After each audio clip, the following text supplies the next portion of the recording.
Hey everyone, welcome back to the channel. In today's video, I'll show you how to turn off digital creator mode on Facebook step by step. If you previously enabled professional mode and now want to switch back to a normal profile, just follow along. First, open the Facebook app on your phone and log into your account. Now, go to your profile by tapping on your profile picture or your name. Once you're on your profile page, look for the three dots next to the Edit Profile button and tap on it. Here, you'll see different profile settings. Find the option called Turn Off Professional Mode and tap on it. Now you'll see the option to turn off professional mode. Tap on Continue and Facebook will show you a short message explaining what will change after turning it off.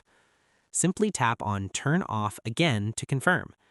And that's it. Now you successfully turned off your digital creator mode and account is back to a normal personal profile.